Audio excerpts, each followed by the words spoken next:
Hello good morning students, कैसे हैं आप लोग। आज हम लास्ट फेज में हैं, एंगल ऑफ कांटेक्ट से शुरू करने वाले हैं इसको। फ्लूइड्स का जो चैप्टर है आज उम्मीद करते हैं एंड हो जाएगा, है ना। एक कंसेप्ट को हम ले रहे हैं, तो ज़्यादा हम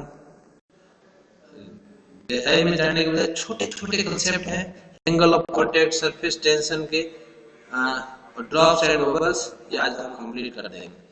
लेकिन बहुत इंपॉर्टेंट और इंटरेस्टिंग, ऐसा क्यों होता है, साइंस इसी के ऊपर है कि ऐसा क्यों होता है, तो व्हाई इट हैपेंस, वहीं पे सारा कि ऐसा क्यों होता है, यही कंसेप्ट हम पढ़ने वाले हैं आज। ओके, एंगल ऑफ कांटेक्ट शुरू करें। अच्छा, the surface of liquid near the plane of contact with another medium is in general curve. आप लोग जानते हो कि जब भी हम किसी दूसरे मीडियम के साथ लिक्विड को जब हम रखते हैं, जैसे मान लीजिए आप किसी भी दूसरे सरफेस के साथ जो लिक्विड का सरफेस, जैसे मान लो सॉलिड के साथ या लिक्विड जहां पर भी हम रखेंगे, वाटर को हम लेके चलते हैं, वाटर अगर हम रखेंगे वो थोड़ा सा कर्व होगा उसके अंदर। ये जो कर्व होता है ये ड्यू टू सरफेस टेंशन होता है, क्योंकि जो आपकी जो सरफेस एनर्जी है वो चाहती है कि कम से कम मिनिमम एरिया किया जाए, क्योंकि जहां पर एनर्जी होगी वो अपने एरिया को रिड्यूस करके मिनिमम एरिया की पोजीशन में आना चाहेंगे, ठीक है, क्योंकि सबसे कम एनर्जी स्फेरिकल शेप में होती है। इसी वजह से जो सरफेस एनर्जी या सरफेस टेंशन दोनों एक ही बात है, सरफेस टेंशन इज पर surface energy per unit area. तो इस कंसेप्ट को हम काम में लेते हैं और यहां से पढ़ना शुरू करते हैं कि एंगल ऑफ कांटेक्ट क्या है, right. The angle between tangent to the liquid surface at the point of contact and solid surface inside the liquid is termed as angle of contact. Again very important thing, the angle between tangent to the liquid surface, liquid surface जो है, जो liquid surface है उसके ऊपर एक tangent खींचिए, उस tangent का जो सॉलिड सरफेस के साथ जो एंगल बन रहा है, this angle is called angle of contact. और ये एंगल ऑफ कांटेक्ट बहुत कुछ डिटरमाइन करता है, बहुत कुछ ये चीज निश्चित करता है कि ये इसको, इस सरफेस को गीला करेगा, क्या यहाँ पर बबल बनेगी, क्या यहाँ पर ये इसको इसके ऊपर फैल जाएगा, ये सब कुछ कौन डिसाइड करता है, this angle of contact theta. तो हमें ये पता होना चाहिए कि एंगल ऑफ कांटेक्ट क्या है। और बच्चों ये एंगल ऑफ कांटेक्ट का आप अच्छा एग्जांपल देते हैं, जब लोटस लीफ पर आप वाटर ड्रॉप्स होते हैं, वाटर जब डालते हैं तो वो उसको पकड़ता नहीं है, उसके ऊपर फैलता नहीं है, बल्कि वहां पर एक ड्रॉप के रूप में बन जाता है। जैसे अपन ग्लास के ऊपर भी वाटर डालते हैं तो वो उसको ग्लास को गीला नहीं करता, it does not wet the glass. इसका मेन रीजन ये एंगल ऑफ कांटेक्ट भी है। तो सबसे पहले हम देखते हैं कि एंगल ऑफ कांटेक्ट कैसे ड्रॉ करेंगे। तो ये देखो, बबल में भी हमने यहाँ से देखा कि इसके साथ एंगल बनाया, हमने क्या किया कि बबल में इस जो पॉइंट ऑफ कांटेक्ट था यहाँ पर एक हमने टेंजेंट खींची और एक एंगल हमने बताया कि ये है। और जब ये इसके ऊपर स्प्रेड आउट हो जाता है, जब फैल जाता है किसी प्लेन पे, तो जो एंगल ऑफ कांटेक्ट बनेगा वो इस तरह बनेगा। यहाँ एक मेन चीज ध्यान रखने वाली है, और वो यह है कि जो एंगल हम ले रहे हैं वो उस साइड से लेना है जिस साइड में आपका लिक्विड है। अब यहाँ देखिए दो तरह का एंगल बन रहा है, यहाँ पर ये ऐसे भी हो सकता है एंगल, ये भी सरफेस के साथ सॉलिड सरफेस के साथ बन रहा है, बट यहाँ पर हमें लेना किधर है, जिस साइड में लिक्विड है। यहाँ लिक्विड ऊपर की तरफ है तो ऊपर की तरफ एंगल लेंगे। सो we can say in the form of bubble the angle of contact is obtuse, 90 degree से बड़ा होगा। जब 90 डिग्री से बड़ा होगा तो ये इसको वेट नहीं करेगा, और 90 डिग्री से छोटा होगा तो उसको हम एक्यूट बोलेंगे, और एक्यूट एंगल जो है वो इसको वेट कर देगा। ठीक है, क्लियर हो गया। हमें एंगल कौन सा लेना है, यहाँ पर दो तरह के एंगल है, एक तो ये है ना, ये इस साइड वाला, एक एंगल इस साइड वाला। हमें लेना कौन सा है, जिस साइड में लिक्विड है, जहां लिक्विड है वहां लेना है। इसमें लिक्विड इस साइड में है तो ये इधर लेंगे, ये ऑब्ट्यूज होगा। क्लियर। अच्छा, अगर यहां पर इस सरफेस टेंशन को एस एल ए का मतलब हो गया आपका लिक्विड एयर, है ना, सॉलिड एयर और सॉलिड लिक्विड। ये तीनों जो सरफेस टेंशन है इनका कंपेयर करके अगर हम लिखें तो इसमें एक फॉर्मूला डिराइव होता है। इसको डिराइव करने की जरूरत नहीं है, आप उलझना मत इसमें, सिंपल हम याद भी रख सकते हैं, ज़्यादा इंपॉर्टेंट भी नहीं है। S L A cos theta plus S S L is equal to S S है। एस यहाँ कैपिटल एस सरफेस टेंशन है और ये कौन से सरफेस की बात कर रहा है ना। हमें ये ध्यान रखना है कि यहाँ कोस थीटा का multiply L a liquid air से करना है, लिक्विड एयर से करना है। इसके डेरिवेशन में आप मत जाइए। If the angle of contact is an obtuse angle, ये कब होगा, जब सरफेस टेंशन सॉलिड लिक्विड का ज्यादा होगा लिक्विड एयर से। सॉलिड लिक्विड का ये जब एंगल सॉलिड लिक्विड का जो सरफेस टेंशन है वो ज्यादा होगा, तब क्या होगा यहाँ पर, वो अगर ग्रेटर देन होगा तो एंगल ऑफ कांटेक्ट ऑब्ट्यूज हो जाएगा, है ना, और वहां पर बबल बन जाएगा। अगर ये छोटा होगा तो इसका मतलब जैसे वाटर प्लास्टिक इंटरफेस पे बनता है ना, तो ऐसी सिचुएशन में ये इसको वेट कर देगा। सो ये बहुत ही इंपॉर्टेंट चीज है, आई थिंक ये क्लियर हो गई होगी। अब यहाँ पर देखते हैं बच्चों, एक इंपॉर्टेंट चीज है यहाँ पर, this is what happens with water on a waxy और ऑयली सरफेस। जब वैक्स लगी हुई हो या ऑयल की सरफेस हो, ऐसी सिचुएशन में, या मरकरी, जैसे किसी भी सरफेस में मरकरी को हम डालेंगे, है ना, वो लिक्विड होते हुए भी वहां पर उसको वेट नहीं कर सकता, उसको गीला नहीं कर सकता। On the other hand, if the molecules of the liquid are strongly attracted to those of the solid, they will reduce SL and therefore cos theta में इंक्रीज और थीटा में डिक्रीज, है ना। cos थीटा इंक्रीज हो या theta decrease हो, एक ही बात है। हाँ, जैसे जैसे, क्योंकि हम जानते हैं कि थीटा जैसे जैसे डिक्रीज होगा cos थीटा इंक्रीज होगा, तो ये सॉलिड लिक्विड इसको रिड्यूस कर देता है सरफेस टेंशन को, ठीक है। In this case theta is an acute angle. This is what happens for water और glass on plastic and for kerosene oil on virtually anything. कहने का मतलब ये हुआ कि यहाँ पर जब थीटा जो है वो एक्यूट रहेगा तो हम इस स्थिति में उसको वो वेट करेगा, अदरवाइज नहीं करेगा, ठीक है। इसके ज्यादा अलावा अब कहाँ कहाँ ये थीटा एंगल ऑफ कांटेक्ट कम रहता है, जब हम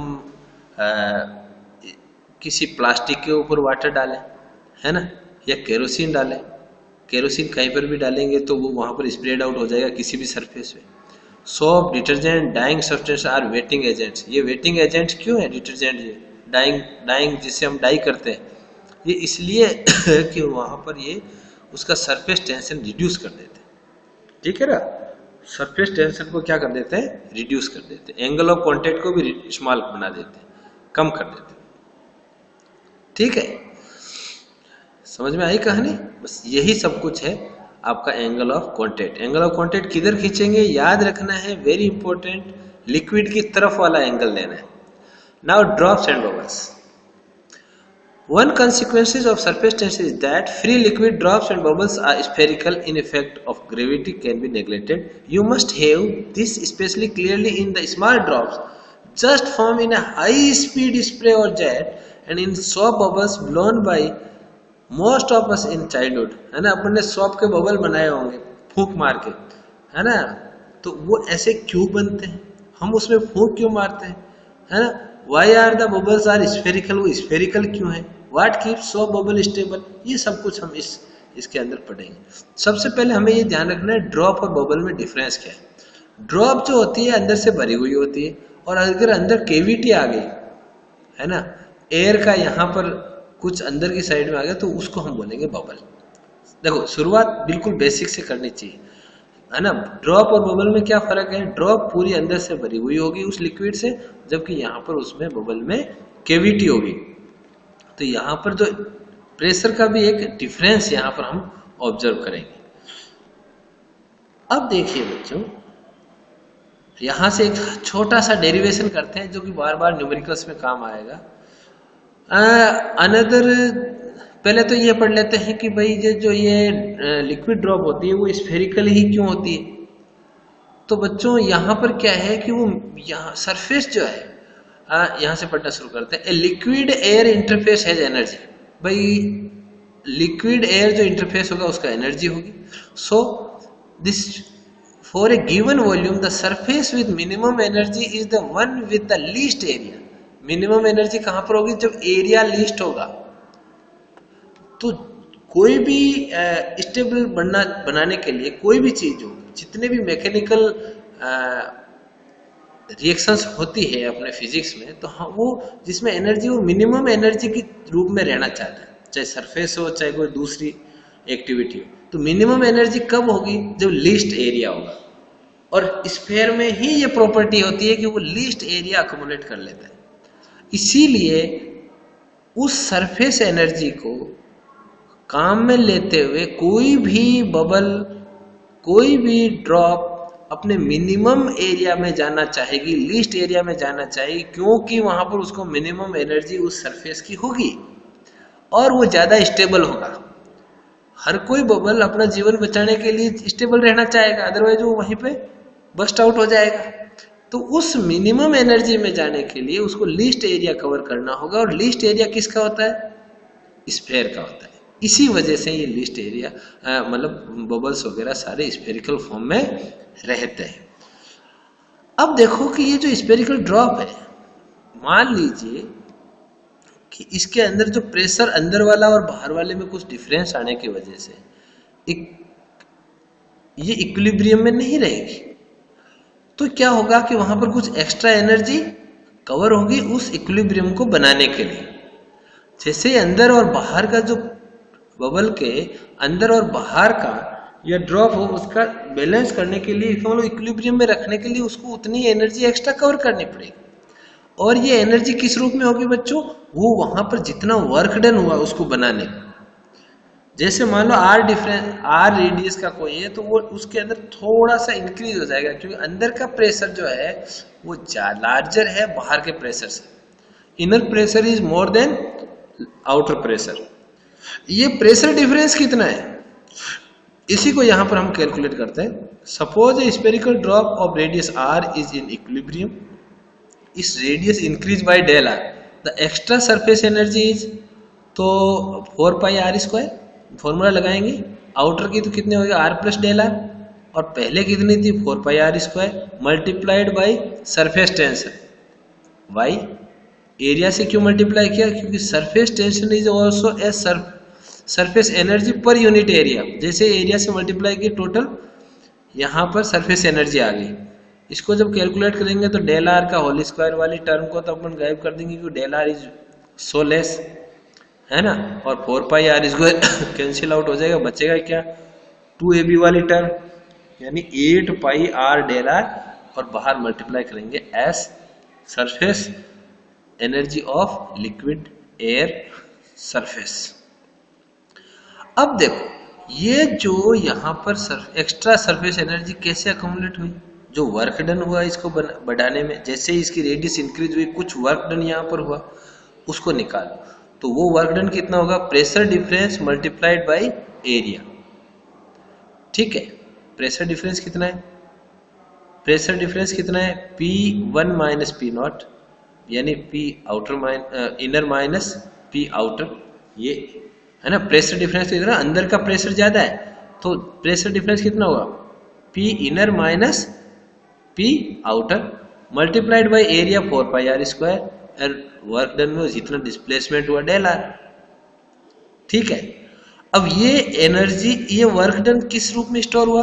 उस सरफेस एनर्जी के रूप में। तो ये दोनों इक्वल होंगे। जब हम इन दोनों को इक्वल करेंगे तो पाई से पाई कैंसिल हो जाएगा, 4 से 8 कैंसिल हो जाएगा, ट्वाइस एक आर उठ जाएगा, डेल आर उठ जाएगा, बचेगा क्या यहाँ पर? 2s upon are. तो 2s अपॉन आर बच गया यहाँ पर Pi minus Pu, P inner minus P outer, right. एक सरफेस, ये बहुत ही इंपॉर्टेंट फॉर्मूला है। Pressure difference will be equal to 2s upon r. एक सरफेस के लिए इतना है, अगर दो सरफेस होंगे तो हम 2 से मल्टीप्लाई कर देंगे 4s/r, जैसा कि बबल में होता है। बबल में क्या होता है, अंदर की साइड में भी सरफेस है, बाहर की साइड में भी सरफेस है ना, अंदर की साइड में भी सरफेस है, बाहर की साइड में भी सरफेस है। तो वहां पर बबल में जो फॉर्मूला लगेगा वो कौन सा लगेगा, Pi minus PO is equal to 4s/r। ये न्यूमेरिकल के लिए बहुत इंपॉर्टेंट, न्यूमेरिकल साथ, ठीक है। अच्छा अच्छा, तो ये क्लियर हो गया। अच्छा, अब आते हैं कैपिलरी राइज। ये लास्ट कंसेप्ट है इस लेसन का, बढ़िया से देख लो। One consequences of the pressure difference. अब जब आप ये यहाँ पर प्रेशर डिफरेंस, अपन बबल बनाते हैं तो क्या करते हैं, जोर से फूंक मारते हैं, क्योंकि उससे प्रेशर बढ़ेगा। प्रेशर जब अंदर की साइड में एयर का जो प्रेशर है वो बढ़ेगा तो वहां पर एक बबल फॉर्म हो जाएगा, ठीक है। हाँ, ये हमेशा नहीं होगा, क्योंकि वहां पर सरफेस एनर्जी कितनी है इसमें बहुत कुछ डिपेंड करता है। सोप का बबल बना सकते हैं, सीधे वाटर का बबल बनाना पॉसिबल नहीं है ना। हाँ, सरफेस एनर्जी नहीं है ना वहां पर, तो एस कम होगा तो प्रेशर डिफरेंस अंदर पैदा नहीं होगा। हाँ, one consequences of the pressure difference across A curved liquid air surface interface in a well known effect that water rise up in a narrow tube in spite of gravity। अब यहाँ पर हम लोग देखते हैं, अगर बिल्कुल बारीक सी एक ट्यूब अगर हम इंसर्ट करें तो उसके अंदर राइज हो जाता है, वहां पर क्या होता है, राइज हो जाता है इसका वाटर का, पानी अंदर की साइड में बढ़ता है ऊपर की तरफ। ऐसा क्यों होता है, इस कंसेप्ट को, इस फिनोमेना को बोलते हैं कैपिलरी राइज। और कैपिलरी क्या होती है, कैपिलरी ट्यूब क्या होती है कि बहुत ही बारीक सी होती है, जिसके अंदर इसकी जो रेडियस होती है बहुत कम होती है, ठीक है। तो ये इसके अंदर राइज हो जाता है ग्रेविटी के बावजूद। ग्रेविटी क्या कहती है, इसको नीचे रहना चाहिए, बट इस ग्रेविटी के अपोजिट डायरेक्शन में ये राइज हो जाता है। ये इसी फिनोमेना को हम क्या बोलते हैं, capillary rise. To see this consider a virtual capillary tube of circular cross section, a radius का हमने ले लिया। ये भी आपको बता दें, कोई जरूरी नहीं है कि यहाँ पर राइज केवल सर्कुलर में ही होता है, ऐसा भी नहीं है, रेक्टेंगुलर में भी राइज होगा, बट उसके लिए हम आज अपने जो बुक में सिलेबस में है वो सर्कुलर है, तो हम इतना ही पढ़ेंगे। The contact angle between water, देखो इसको बहुत बढ़िया से समझना है, contact angle in between water and glass is acute, thus the surface of water in the capillary is concave। यहां पर जो कैपिलरी में जो सरफेस होगा वाटर में वो कैसा होगा, कॉनकेव होगा, कॉनकेव शेप बनाएगा वो वहां पर। This means that there is a pressure difference between the two sides of the top surface.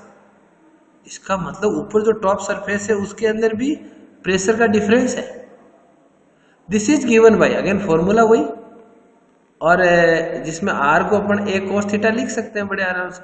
आपको मैं ये यहाँ पर थोड़ा सा क्लियर कर दूं, थोड़ा बड़ा बना के इसको देखो कि यहाँ पर ये जो एंगल ऑफ कॉन्टेक्ट है ये थीटा है, ये जो माउस जहाँ पर है ये एंगल थीटा है, तो ये पूरा एंगल 90 डिग्री का है और ये एंगल भी 90 डिग्री का है। इसका मतलब ये थीटा यहाँ इसके इक्वल होगा, इस एंगल के इक्वल होगा, तो हमने ले लिया ये थीटा। और यहाँ पर जो आर होगी, आर को हम कैसे लिखेंगे, ए सेक थीटा, ए सेक थीटा, ठीक है, ट्रिग्नोमेट्री कंसेप्ट से लिख सकते हैं ना।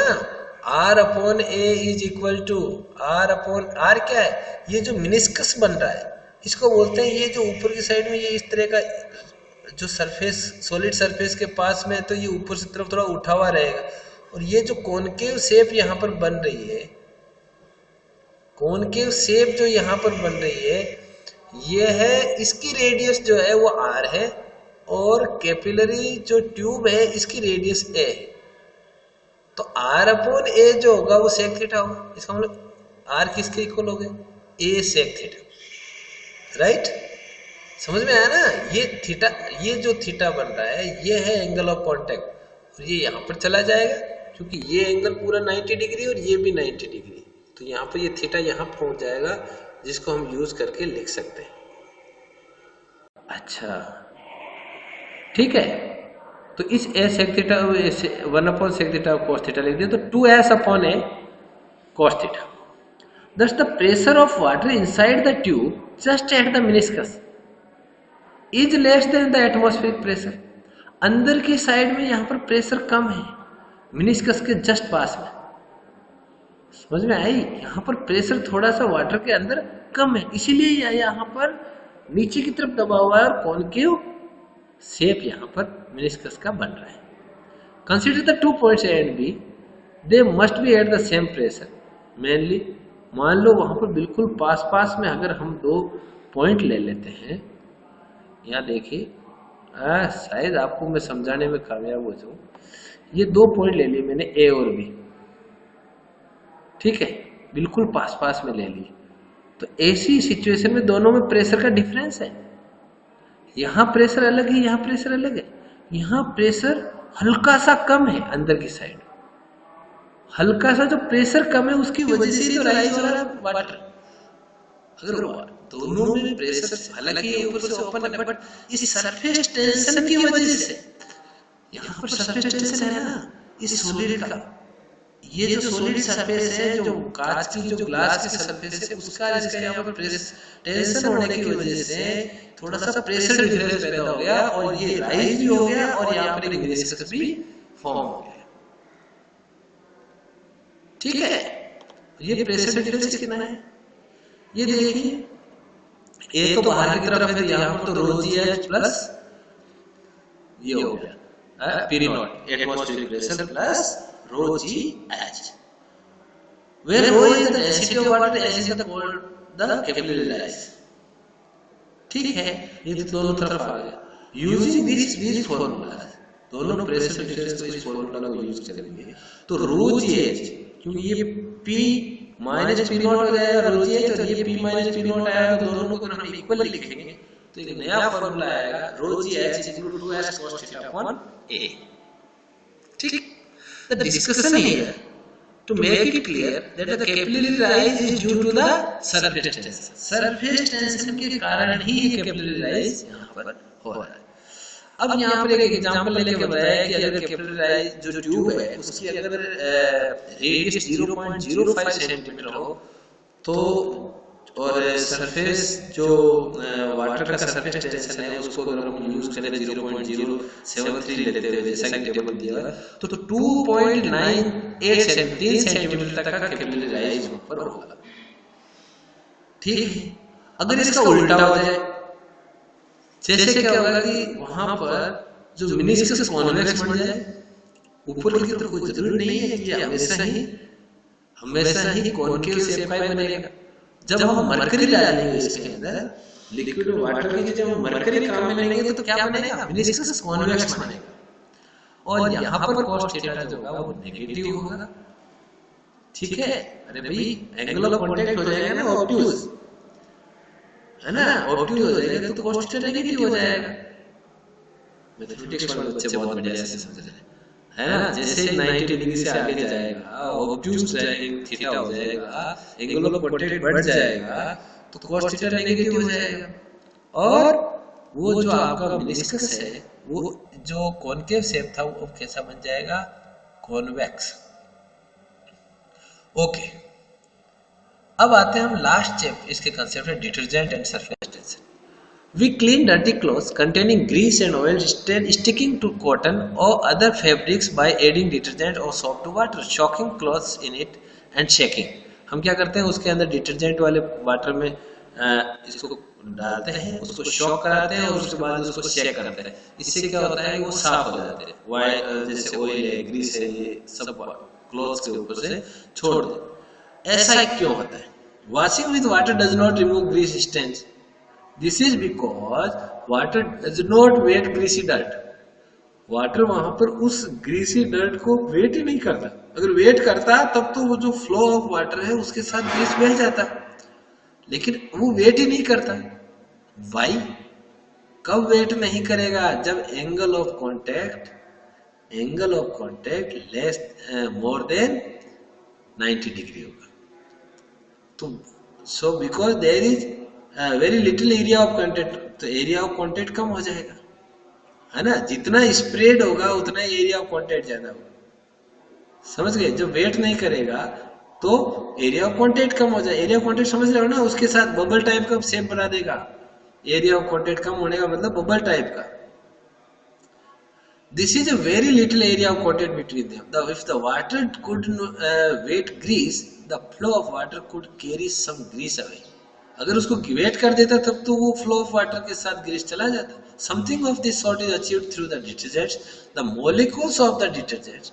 अब ये भी डिटर्जेंट का कंसेप्ट थोड़ा सा अलग है सॉप से। The molecules of the detergent are hair pin shaped. Hair pin कैसी होती है, उसके आगे की साइड में ये देखो यहाँ पर छोटे छोटे से बने हुए, थोड़ा सा इसको लार्ज बनाता हूँ। तो डिटर्जेंट के जो होते हैं ये इस तरह के होते हैं, ये हेयर पिन टाइप के होते हैं, थोड़ी सी आगे की साइड में मोटा सा होता है, हेड होता है, इसके टेल होती है, इस तरह के मॉलिक्यूल्स होते हैं। इन मॉलिक्यूल्स को क्या करते हैं बच्चों, ये यहाँ पर इस तरह, अगर हम वाटर में इसको डिजोल्व करेंगे, जैसे ही डालेंगे ये यहाँ पर इस तरह की शेप इसकी सरफेस पे बना देंगे, और इससे क्या होगा कि इसका जो सरफेस टेंशन है वो रिड्यूस हो जाएगी, सरफेस टेंशन है वो टूट जाएगा। अब क्या होगा, आगे क्या होने वाला है वो समझो। In our language we would say that the addition of detergent whose molecules attract at one end and say oil on water reduce drastically the surface tension। ये जो वाटर ऑयल के बीच का जो, जैसे मान लीजिए यहाँ पर ऑयल है, इस ऑयल के साथ वाटर का जो है, इसको जो सरफेस टेंशन बहुत ज़्यादा था, इस वजह से वो उसको वेट नहीं कर पा रहा था, उसका एंगल ऑफ कॉन्टेक्ट ऑब्ट्यूज था, वो सब कुछ उसको तोड़ देगा। क्यों तोड़ देगा, क्योंकि वो इसके बीच के सरफेस टेंशन को ही रिड्यूस कर देता है। जैसे ही सरफेस टेंशन रिड्यूस होगा एंगल ऑफ कॉन्टेक्ट कम हो जाएगा, एंगल ऑफ कॉन्टेक्ट कम होते ही वो उसको वेट करेगा और उसको अपने वाटर फ्लो के साथ आपका ऑयल भी वहां से हट जाएगा। तो this is the concept behind washing of clothes, oily clothes with detergents. अब देखो एक बहुत इंपॉर्टेंट चीज और ये यहाँ पर बताना चाह रहा है कि this kind of process using surface active detergents और surfactants is important not only for cleaning. ये केवल साफ करने के लिए इस कंसेप्ट को काम में नहीं लेते, but also in recovering oil and minerals और, है ना, ऑयल को रिकवर करने में भी इसी कंसेप्ट को काम में लिया जाता है। इस तरह के वहां पर मटेरियल डाले जाते हैं जिससे कि उनका सरफेस टेंशन रिड्यूस हो जाए। So this is what in the chapter of fluids, बहुत ही इंपॉर्टेंट। अब इसके सारे जितने भी बुक के एग्जाम्पल्स हैं वो आप सबसे पहले करें। कंप्लीट हो गया, बड़ी मुश्किल से ये कंप्लीट हुआ क्योंकि बहुत ही लेंदी और छोटे छोटे कई कंसेप्ट यहाँ पर थे। उन सब कंसेप्ट को हमने बढ़िया से किया है और मुझे लगता है कि अब हमें इसके सारे क्वेश्चन सब हमें करने चाहिए, तो वो मैं सिलेबस कराने के बाद देखूंगा जैसा टाइम मिलता है। अभी आप लोग इसको बढ़िया से कंप्लीट कर लें, एनसीईआरटी की लाइन टू लाइन पढ़ें। अगेन आई रिक्वेस्ट यू, है ना, अदरवाइज कितना भी बढ़िया पढ़ाते हैं आप कंसेप्ट क्लियर नहीं होंगे। एनसीईआरटी मस्ट अगेन, सबसे रामबाण यही है, सारी समस्याओं का यही समाधान। ठीक है, ओके, मिलते हैं नेक्स्ट क्लास में, बाय, सी यू।